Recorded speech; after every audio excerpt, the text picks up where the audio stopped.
Welcome to Body by Design. I'm your host, Blue Driver, a women's strength training and metabolism coach. I went from years suffering hormone imbalances, looking soft and bloated, to symptom-free and building muscle for a toned athletic physique. Since then, I've made it my mission to empower women to take control of their own health, hormones and body composition. So grab a cup of coffee and let's build your body by design.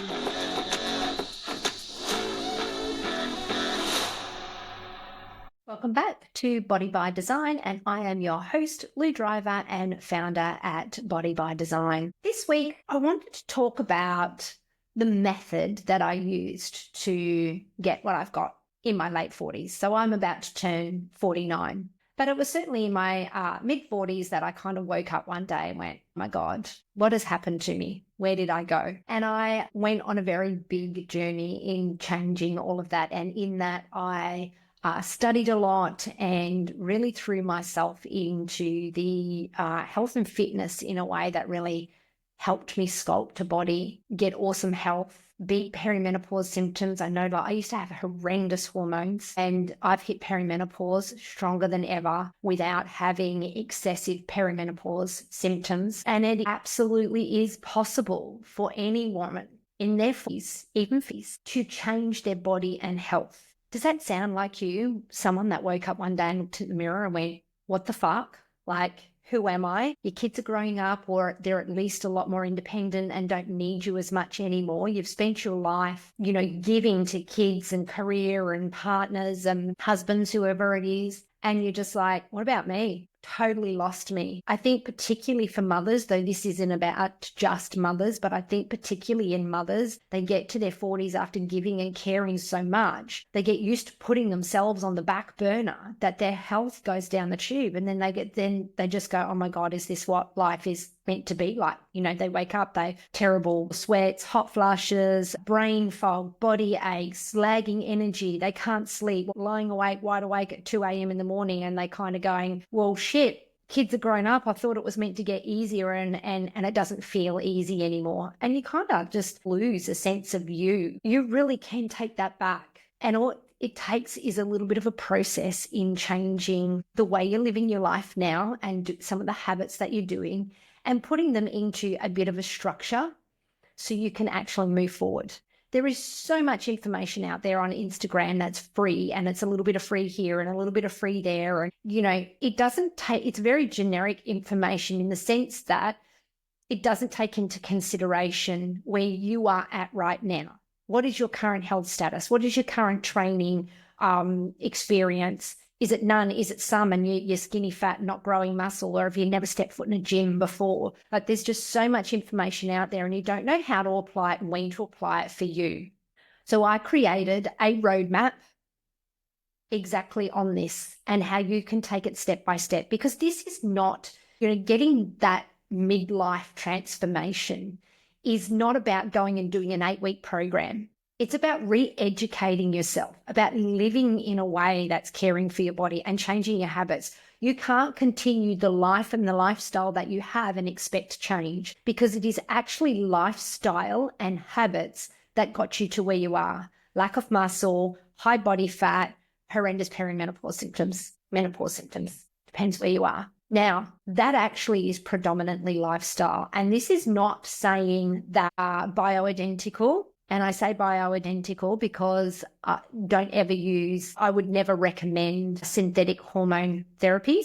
However, there are some great uses for bioidentical hormone therapy in certain cases, but it seems like the world has shifted to women never being recognized for perimenopause and menopause symptoms to it's the answer to everything, and people even using it preventatively before they get to perimenopause, when really the prevention or the improvement of perimenopause symptoms actually starts with nutrition, movement, and lifestyle habits. And it's never too late to change them. And I have worked with hundreds of clients using all these methods that produce outcomes. They lose body fat, they build muscle, they look sculpted, they feel great, and they reduce their perimenopause symptoms. Now, that's not saying don't ever go on HRT. Some people may need that. And I'm not going to get into the debate of should you or shouldn't you, but it's very much about laying the foundations first and seeing what's left over. because most of the time when you get those foundations right, your symptoms can either go altogether or be minimized to a point where you're going, this is transition and I'm okay with this. And in the process, you can get a hot and sculpted body. You can feel sexy again. 40 is not old. It's not downhill. I remember saying when I was a kid and giving cards to my parents when they turned the age, it was like over the hill. It's not. It's actually just the beginning. Imagine that, just the beginning. The kids are either left home, leaving home, or just very independent now. You get your life back for you and you get to make it about you now. So let's get in to the top 5 things that I would recommend addressing in order to get to where you want to go. First one is mindset and habit stacking. You have to start being the person that you want to be before you get there.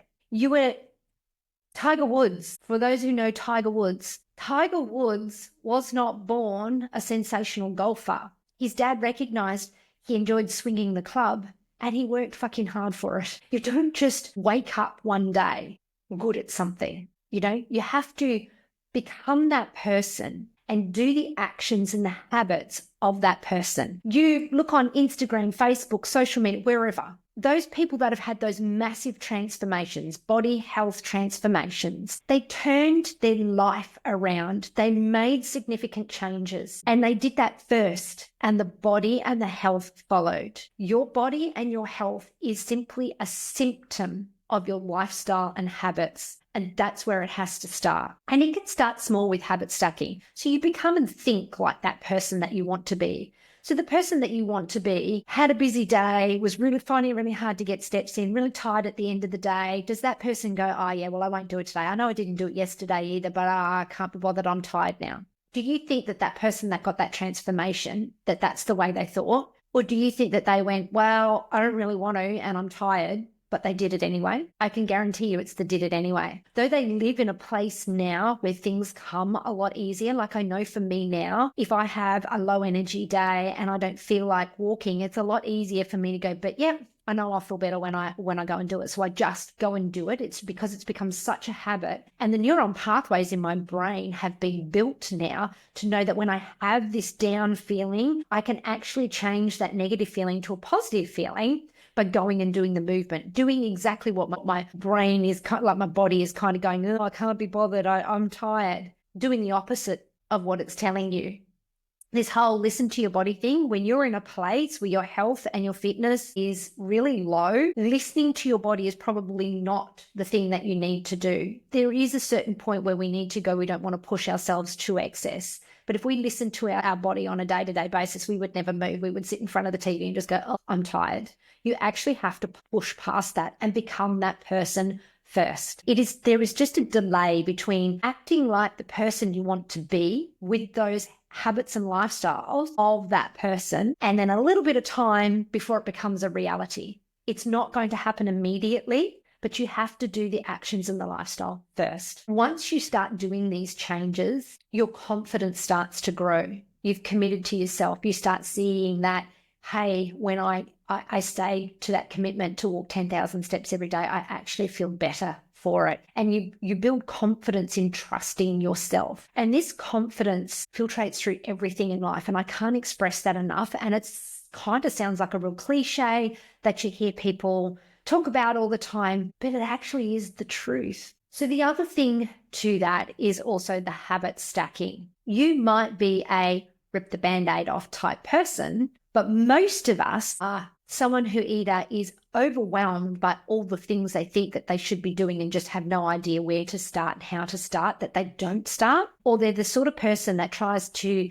jump in really quickly, change absolutely everything at once, and then feels like a failure when it doesn't work first up. So they stop. I always think that a great way to go about it is habit stacking. And this is where it starts. So we're talking about the top 5 things. And number 1 is the habit stacking with the mindset. Start thinking about the mindset of the person who you want to be, that has that body, that has that health, that has that energy, that sleeps well. Start thinking about what they do and how they act, and becoming that, and then stack those habits. Start stacking up one by one. Pick the easiest thing. Is it movement? Is it tracking your calories? Is it meal prepping? Is it starting at the gym? Is it learning progressive overload? Depending on where you are in your journey, pick the thing that is going to be easiest to implement first. Now, I have created a roadmap, an actual roadmap of the order of things and what needs to be done. And we have an awesome group attached to it as well where you can get support. So the steps are in that roadmap,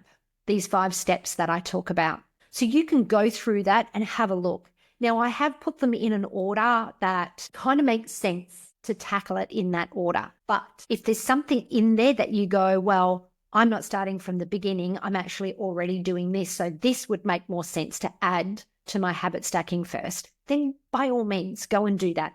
And by the way, the link for this roadmap and group that's attached to it is in the show notes. So you'll be able to get a hold of that. So pick a habit. And I'm going to take something really simple for the moment is steps. Commit to yourself that every day you're going to get up half an hour earlier and go and take a walk. Or that when you get home from work, you're going to change straight into your walking shoes and you're going to go for a walk. Or after dinner, every night, you're going to get up and go for a walk. Whatever it is, wherever it fits, commit to doing that. And it might not be 10,000 steps to start with. If you can get 8 to 10,000 steps in this journey is amazing. 8 is bottom line. We all should be moving at least 8,000 steps. Otherwise, we're just not moving our body enough to be healthy. And this modern world of sitting at desk jobs and that sort of stuff has become, and we've become very sedentary. Hey, we don't even get up to turn the TV channel over anymore, do we? I remember when I was the TV remote when I was a kid. Mum and Dad had poked me to go turn the channel. It was one of those dial ones. Like everything is remote controlled and automated that we just don't get a lot of movement in. And our bodies were actually designed for movement. So 8,000 is the minimum. But if you're not there yet, build up. 10,000, if you really want to get lean and sculpted and show off some muscle, you want to be doing 10,000 a day. Start there. Commitment of, I'm just going to get up and walk half an hour. It doesn't matter how many steps you get, just walk for half an hour. Maybe you evaluate how many steps you get and you go, okay, I only need to get another 2,000 a day. How am I going to do that? Well, I'm actually going to park further away and walk into work. I'm going to walk on my lunch break, whatever it is, and do that one habit for a week or 2. Let it get into your life and fit with your routine. You may need to swap something around at some stage, go, oh, that's not quite working, so I'll do it like this. But if you try and add in too many things at once, then something's not working. It'll fall away. So bring in 1 or 2 things at a time that you know you can sustain to begin with, then choose the next thing and habit stack. I've actually done a whole podcast on habit stacking, so you can go back and have a look at that one. But habit stacking is my first one. So habit stacking and mindset. I've also done a couple of great podcasts on mindset about becoming the person you want to be and being in for the long journey. So there's some more resources there that you can absolutely use. So we'll move on to the next one. The next one is actually macro tracking and data for a sustainable health. So why do we do this? When we want a specific result, we need to be specific about what we're doing. So macro tracking, or knowing how many calories that your body utilizes for maintenance, is the first place. You want to find that base, because if you have that base, then you can go from there. Okay, I can add a percent or take a percent to go into a deficit or go into a build. Maybe I'll just drop it a really small amount and do a recomp, which is building muscle and losing body fat at the same time. But if you don't know what sustains your body, maintenance, so not going up, not going down, just everyday normal life, what do you do on the other side of the deficit? Do you know how many women I talk to every day that goes, oh, I was with this coach and I lost all this weight and then I just put it all back on. I went, okay, well, what's your maintenance calories? Oh, well, I don't really know. So if you get to the point where you've lost all that body fat, how do you know how to maintain it if, 1, you don't know how many calories sustain you, and 2, you don't know what those calories and macros look like? I've tracked for years and I can eyeball pretty well now. We've still got scales on the table on the bench at home and I still weigh out because that keeps me on track. But I know I need, about 150 grams of rice or 300 of potatoes because I've got different carbohydrates. I know that now because I tracked and measured for so long, and I know that that sustains my body. I know that I need 100 to 125 grams of protein source, so the meat, that's not the actual protein amount in there, but if I choose a meat of about 100 to 125 grams, I know that that's going to give me around the 30, give or take, 30-gram mark of protein. I know for yogurt, I actually need more than 125 grams because it's yogurt and it's lower protein. So you actually learn this from actually tracking for so long and doing it. So you want to actually understand what macros and calories sustain your body, and you want to track that over time. And in that, you want to balance your meals out so you're not all carbs and then no protein, because we're going to spike our blood sugar like that and drop our blood sugar. That's going to make us feel tired. It's going to make us feel excessively hungry. It's going to, when your blood glucose is on a big roller coaster ride, it is meant to rise and fall, but not have these peaks and spikes. That's when our insulin starts working really hard, and that's when we start holding on to body fat. So if you can actually track your macros and spread them out across the day so it balances your blood sugar out and have a little bit of everything in every meal, when you track, you can see that. You can see what you're doing. And then your body gets to a place where it's in a safer space to let go of the body fat. You will actually get better energy through the day rather than the 3 o'clock crashes and want to have a nanny nap. And you'll find that you're not waking up at 2 o'clock in the morning staring at the ceiling going, why the fuck am I wide awake when I really want to be asleep? You'll get rid of that tired but wired feeling. You can use online calculators, TDEE calculator, total daily energy expenditure, and it will give you an idea of what your maintenance should be for you. But I do recommend tracking at those calories for a little while and tracking your weights and measurements. And if they are staying the same, yes, that is your maintenance. If it's going up, you actually need to bring it down a little bit, because it's not your maintenance, you're gaining, because everyone's metabolism is different. So you actually need to track this data so you understand what your body's doing and it gets very specific to you. These calculators are a great starting point, but they are not the point of the be all and end all, because it doesn't know your body. It doesn't know your health status beforehand. It doesn't know what your metabolism is doing. Someone who says, that they've got how much energy do you expend during the day? I'm sedentary, I'm moderate, I'm very active. They're very subjective descriptions. You're very active and my very active may mean very different things. And that means different energy expenditure. So though they are a guide, you want to be tracking things to understand, is this actually my maintenance? And the way you would do that is eat those calories and macros for 2 to 3 weeks, weigh yourself every day, find out your weekly average and track the weekly average. If it's going up, it's too many. If it's going down, it's not enough. If it's staying the same, that is your maintenance. So it can take some tweaking to understand what it is. The other thing with tracking your macros, plan in advance. If you're one of these people that are going, but I'm tracking my macros and I can never get them to balance and it's just all overwhelming and I'm always in the app, that is because you're picking it up every meal, trying to enter things in, or you're trying to enter it in at the end of the day, remembering what you ate. And then you get to the end of the day and you go, oh shit, I overate on fat and I don't have enough protein. Short of eating a scoop of protein powder, I don't know how to meet it. You need to plan in advance. And I cannot express that enough. Macro tracking isn't about, I'll track what you eat and try and make it fit as you go. There will be a certain extent of that when, something happens in life and you end up, an impromptu go out for dinner or whatever, and you want to be able to estimate a little bit. And you do learn that in time, but generally you want to be tracking in advance. So when you get up in the morning, you open up your tracking app and you go, what am I eating and how much? Not only does it keep you accurate and specific so you can reach the goals that you want to reach, the decision fatigue that dissipates when you are planned in advance is amazing. Spend some time on the weekend and plan your week out. Work out what you want to eat, put it all into your macros, and then just get up and eat the macros. All right?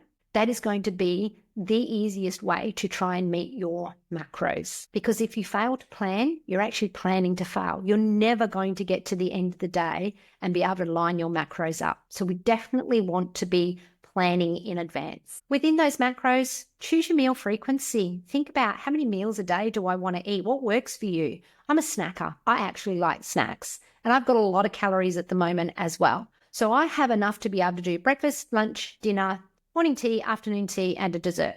And I like it like that because I sit at a desk lots and I like to nibble as I go. I also find that I can't go longer stretches because I get a lot of brain fog and fatigue from that. My blood sugar drops a lot easier. So it depends on who you are. If you are someone who's at work, always in meetings, and you're like, how do I fit in eating that often? Then don't. Eat 4 meals a day: breakfast, lunch, dinner, and make the fourth meal a pre or post training meal. All right. You want to make sure you've got a pre or post training meal in there because you want to support your training. So that snack becomes something against one of your main meals and training gets sandwiched. So work out the frequency of meals that's going to suit you. All right. Anywhere between 4 and 6 is a great amount, but it's got to suit you. It's got to suit the way you feel, and it's got to suit your lifestyle as well. We spoke about balancing your meals. All right. So, making sure our blood sugar is balanced by eating a little bit of everything in every meal: a little bit of carbs, a little bit of protein, a little bit of fat.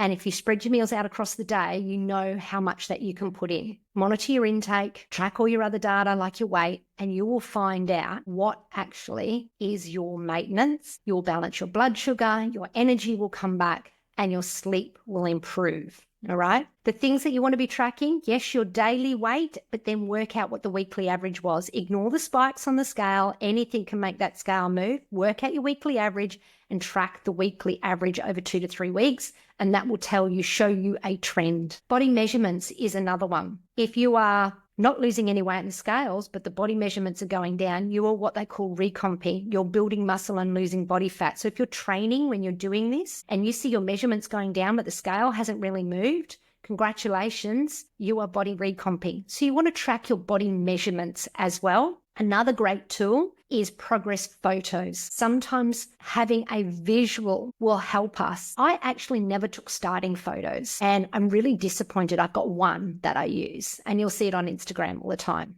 But that's all I've got. And as much as people go, oh, I hate taking these photos, and I have so many clients that want to avoid it, I really do push my clients to take it. You can't onboard with me until you've got those progress photos. I had a client once, she was losing the centimeters. The scale wasn't moving for like a lot. It was coming down a little bit, but she was losing the centimeters, and she was about to, looking at the scale every day. It wasn't moving that much, and she was about to throw it all in. She messaged me and went, this just isn't working, Lou. So I brought up her starting photo, and we were at about the 3-month mark, and I brought up her current photo, and I went, there you go. You've been taking photos every month for me. Take a look. She was like, oh my God, I didn't realize how much change my body has had. Kathy, shout out to you. I remember this story. She was just totally blown away. She was just taking the photos blindly and not looking at them, and that's fine. But when I brought up a comparison for her, she was like, oh my God. So the data didn't click for her. She was more of a visual person, and the change was phenomenal. And it kept her going. It kept her motivated. So take before and after photos. Track your strength performance. The only way you're going to grow muscle is to get stronger. Okay? And the only way you're going to have that sculpted, toned look, okay, is muscle. That's what, if you're on YouTube, you'll see now. See, look, I've just popped my shoulders here. There you go. When they're not popped, you can't see. There you go. Pop them. Because I have a little bit extra body fat at the moment from being unwell with adrenal fatigue, I brought my body fat up. So they don't show as much. But when you strip the body fat back, they pop out. But you can see them when I pop them. That is what gives you shape. That's what gives you that sculpted look, muscle. And it's just how much body. So once you've got the muscle, it's how much body fat is over it to how much you can see of that muscle. So the way we determine are we gaining more muscle is we progressively overload in our training, which we'll talk about in a minute, but you track your weights and lifts and you track the data. Am I able to lift more than I did when I began? Am I able to lift more than I was a month ago? And if the answer is yes, you are building muscle because you are getting stronger. Then you want to think about how you're feeling as well, because these are different things these are all different markers that we look at for improvement. Is your energy better? Is your sleep better? Is your mood better? All those things are improvements and progress. And this is what we get from tracking the data. So yes, it's tracking macros, but it's tracking all the data, measurements and progress photos and strength performance and our biomarkers like sleep and energy and mood, period health or perimenopausal symptoms. Is your period health improved or is your perimenopause symptoms improved? Those are the sorts of things that we want to track to know whether you're on the right track for your journey. If you go, I'm still waking up at 2 o'clock in the morning. Okay, well, let's take a look at your food. Maybe we need to put a bedtime snack in because you don't have enough fuel and your liver is starting to, out of stress, dump glycogen into your body and it raises your cortisol. What does cortisol do? Cortisol wakes us up. So if your liver is running out of glycogen too quickly because it's dumping into your body to feed you, then your cortisol will spike, and that's what wakes you up.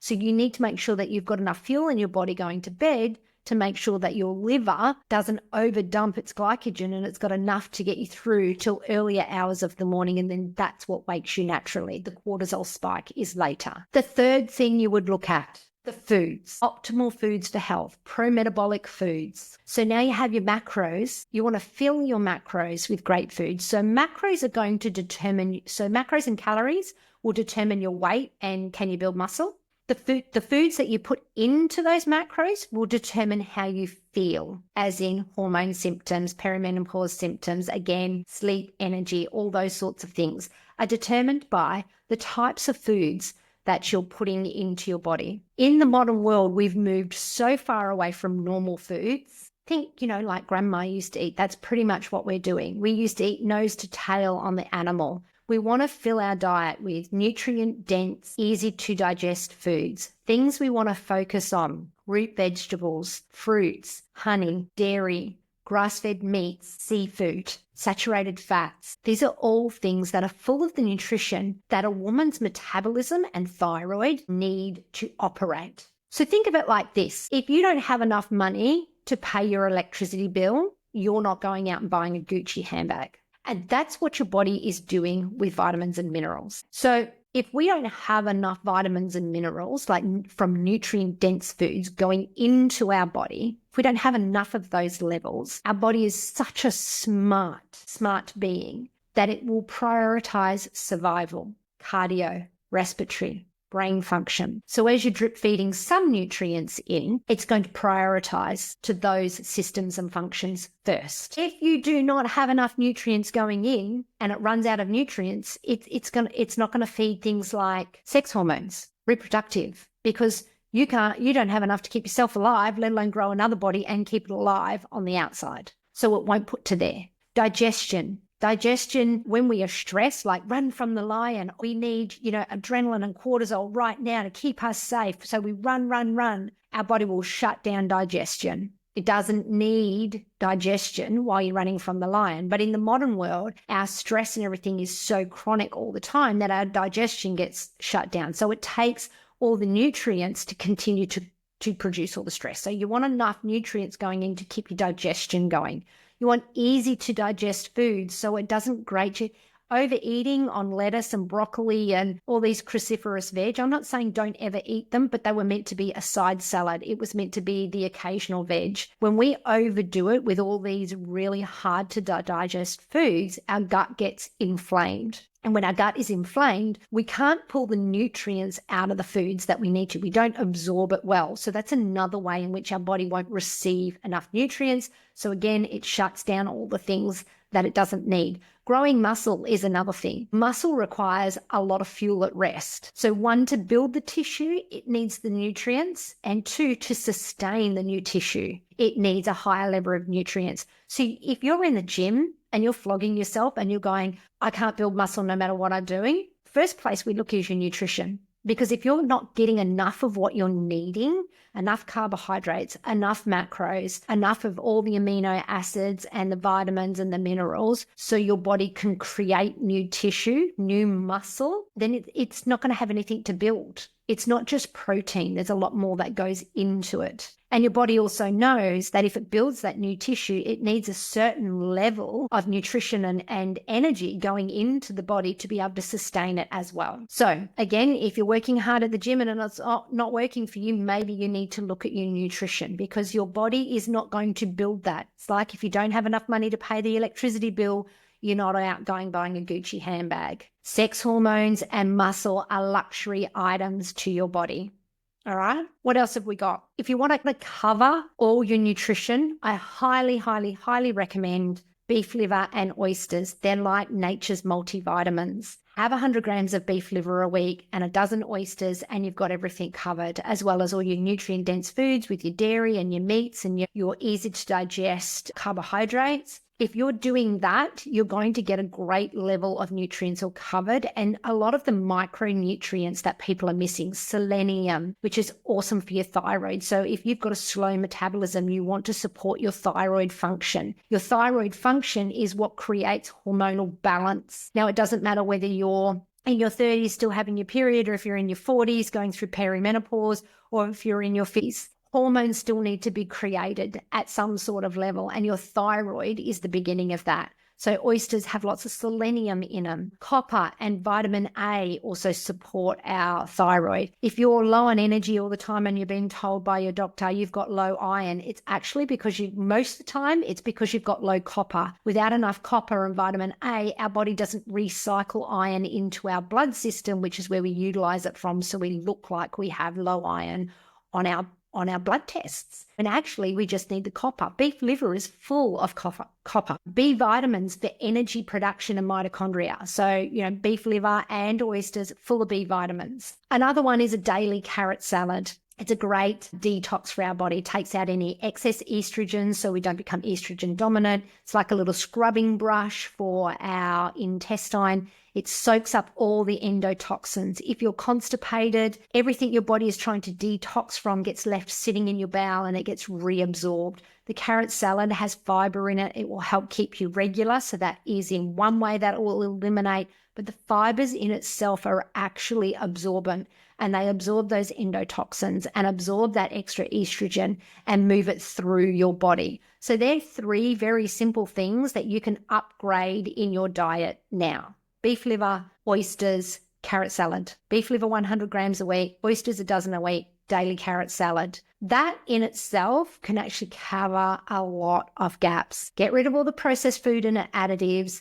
Get rid of the seed oil and just eat good old saturated fats. Think about how grandma used to eat, like butter and fresh juices, and they ate all the animals. Salt is really good for us, particularly when we're training. I've done a whole episode on salt. Go back and listen to that. We've been hoodwinked into thinking that salt creates issues for cardiovascular, and it does not. We actually need more salt in our diet. So if you're not eating processed foods, you may be low in salt. And that is something that needs to be looked at as well. 7.5 to 10 grams of salt a day is what we should be consuming, particularly if you're strength training. Then we have training and movement. This is number 4, training and movement.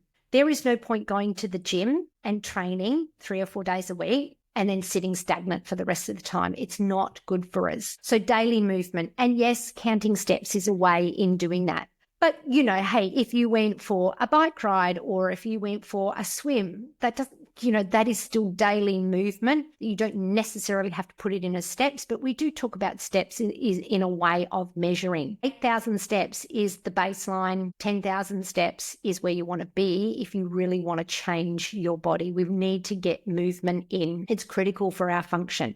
Take short walks. Wear a pedometer or a fitness tracker of some sort. I have Ringcon. Ringcon's the biggest competitor to Oura Ring at the moment, and it doesn't have a subscription. I'm super happy with it. I also had a Garmin watch. There's Fitbit. There's all sorts out there, all right?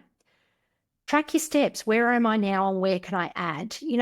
Incorporate walking into your routine. Instead of going for a friend and going, hey, let's catch up for a coffee at the cafe where you'll probably buy a cake too. Why don't you go, hey, let's grab a coffee from the cafe and take a walk and go for a coffee walk and talk. Catch up with friends in that manner. I catch up with so many friends going for walks rather than just a catch up sitting on the couch and talking. It makes no difference, but we've incorporated walking into our world. Take the stairs instead of the escalator. Park further away. Do a 5-minute walk each time you eat. After we eat, if we walk, it actually processes our blood sugar a hell of a lot better. So take 5 minutes. Eat your lunch and go for a 5-minute walk instead of picking up the phone at work. Can you walk over to the person's desk and talk to them? Think about different ways you can incorporate movement into your world. And the other side is the strength training. So we want to strength train in a way that is going to protect our central nervous system. We shouldn't be training like men or 20-year-olds where we're doing, 3, 4, 5 sets of 10. One, it's not progressively overloading. You're not going to build strength like that. And second, it's a lot of volume, a lot of reps, high reps as well, 15 to 20 reps. Our central nervous system gets overstimulated by that.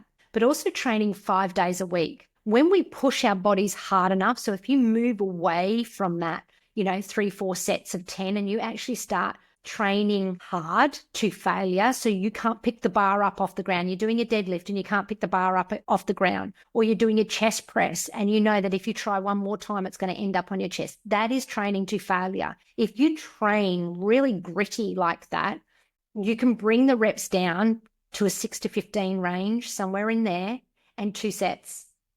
And your central nervous system will thank you for it. You've got to be able to recover from what you're doing. And also training 5 days a week doesn't give any of your muscle time to recover. Some people think that, oh, well, I've got to go to the gym, so it's got to be every day. And how do I find time to do that? You can actually have change in 3 to 4 days a week. 3 if you're beginning, 4 if you've been in it for a little bit. You probably want to push it to 4. But you don't have to be in the gym 5-6 days a week. You need some recovery time. You need your central nervous system to calm by getting rid of a lot of that junk volume. And you want to be progressive overloading, not doing sets of 10. Every week you want to be either getting 1 more rep or 1 more kilo in that movement. Every week pushing, pushing, pushing. And then the next week you come in, you've had some more muscle growth, so you might be able to get that extra rep or that extra kilo on the bar. It's called progressive overload. And that's the way in which we want to do it. But you must work to failure to push your body into that growth. And doing so, we can keep the volume down, which protects our central nervous system. Because I don't know about you, but every 40-year-old I meet is just like, holy fuck, I am fried. I am so busy. I am so tired. This is our cortisol and our central nervous system from years of not taking care of ourselves. That doesn't mean we shouldn't train then. It means we need to train in a way that isn't going to overload our body and stress it even more. Then we have number 5. And number 5 is the sleep, the sunshine, and the stress. Do what you can to minimize stress. If you have a job that you don't like, find another job. It's not worth it. Let go of the little things. Big things, though, is sleep and sunshine. Let's start with sun. Everyone seems to be scared of the sun. I remember in Australia, we had the Slip, Slop, Slap campaign. And that campaign had everyone fearful of the sun and staying out of it and covering up.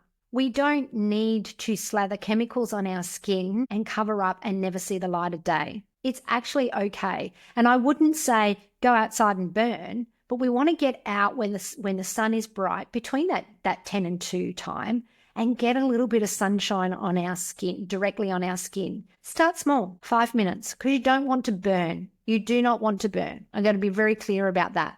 But the action, and even if it's not sunny and it's over cloud or it's winter, being out in the daylight and it touching your skin, we have cholesterol in our body. The sun touches our skin and it creates vitamin D. Vitamin D is critical to hormone production. So you need the sunshine. It sets your circadian rhythm to help you sleep better. If you get sun in your eyes first thing in the morning and then you see the later sun in the day, instead of just being inside all day, like get outside, even I've got glasses on now. I take my glasses off because they've got blue light blockers on them. I take them off so the actual rays can hit my face and my eyes fully. Now, I don't mean look up and stare at the sun and blind yourself, but you need that sun, right? And it's going to lead to better quality sleep. You're going to fall asleep easier. You're going to have a natural waking pattern where you're not dragging your ass out of bed as much. But sleep is the other thing. Apart from the fact that the sunshine will help with that and your hormones and all those sorts of things, sleep is so important. So many women I speak to, they're barely getting 6 hours sleep, maybe 7 if they're fucking lucky. Really, 7 is the bottom that we want. We want 7 to 8 hours sleep a night. Take a look at your sleep routine. Are you scrolling in bed, making your brain go round and round and round and round? We all know about the blue light and how that's bad for us and it fucks up our sleeping rhythm. But you're also overstimulating your brain. So even if you do fall asleep with exhaustion, with the TV going or scrolling, your brain is in overdrive and the quality of your sleep is going to be reduced. I used to hear coaches bang on about sleep and the quality of sleep and, eating and all this sort of stuff that can improve your quality of sleep. And I used to go, yeah, I don't have to pay much attention to that because my sleep is fine. And my sleep did used to be fine. And I got my first tracker, Garmin watch, years ago. And I'm a bit of a data person and I started looking at the sleep and I noticed a pattern. And what was happening was the weekends I was staying up quite late. going to bed quite late, and then sleeping in because I've stayed up late. And then by the time it comes to Sunday night, I'm not ready to go to sleep.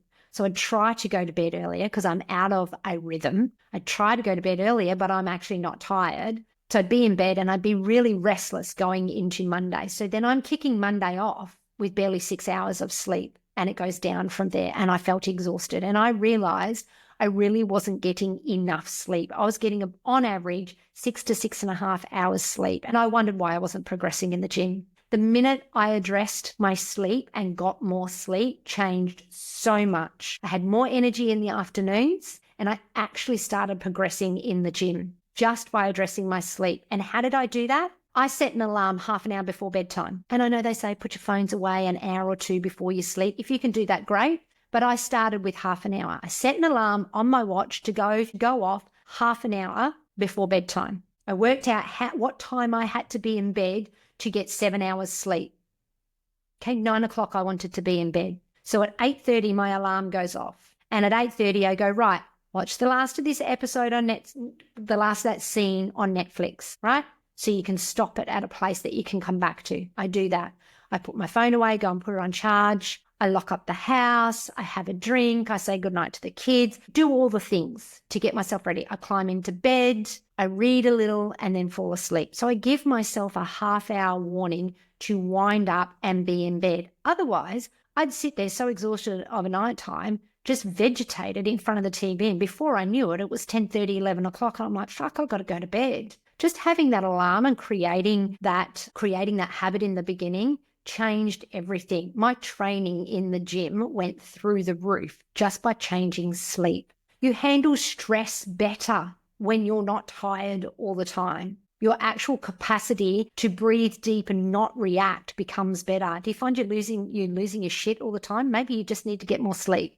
But you're not going to build muscle while you're undersleeping. Sleep is critical. So establish a routine, create a relaxing environment, limit the screen time going into bed, set an alarm so you're getting prepared before it's bedtime, and embrace the sun. The sun is a good thing, but be sensible about it. Don't fry yourself, but you don't need to slather yourself in chemical sunscreen and then wear hats and glasses and shirts and everything. If I'm out in the sun, I always start sleeveless shirts, hats off, glasses off, and I give myself a little bit of time. I can get a fair bit of sun exposure now because I've spent a lot more time in the sun. But when it started, 10 minutes, then the hat, the sunnies, and the shirt would go on. I still didn't use sunscreen, or I'd stand in the shade to stay out of direct sunlight to prevent burning. But what I was doing was still getting exposure directly on the skin from sunlight. So embrace the sun. It's not something to be scared of. They are my main things that if you went through and just adjusted all those things, you would be on your way to a midlife makeover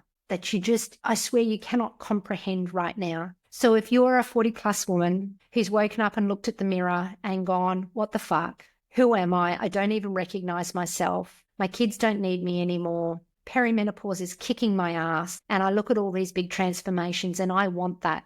Or I'm working my ass off in the gym for what? It's not working. Then this is for you. Now that is an outline of the types of things that you need to do and kind of in the order that you want to address them. But if you want to know more, download the roadmap, links below, join the Facebook group, and in the Facebook group, it's full of supportive women on the same journey. I am in there every day answering questions. So drop questions, come and say hi, introduce yourself, ask things, put up the working blocks that I do, put them up and ask for a review, get some tweaks on your macros. I do mini trainings and putting them up with tips and tricks on how to eat out, how to track macros better, get all that information. Weekly, I'm going to do live Q&A so you can jump on and talk to me directly to get started in this journey. And it is a journey. It's not an 8-week fix. It's not a 12-week fix. It is changing your lifestyle to become the person you want to become. And I promise you, perimenopause and the 40s does not have to be the start of the end. This is actually the beginning, and you can kick perimenopause's ass and look fucking hot and sculpted in your midlife. So if you want it, download below. If you've taken away anything from this that makes sense to you, please screenshot and share on Instagram, tagging me at strengthtraining.nutritionist. Let's get the word out there. Let's get more women on this journey. Let's get more women supporting women to be the best they can, and show people that perimenopause does not have to be the hot mess that a lot of women are experiencing right now. There is a way out, and that way out will also produce you a hot, hot body. I'm ready to meet you there, so come and join me.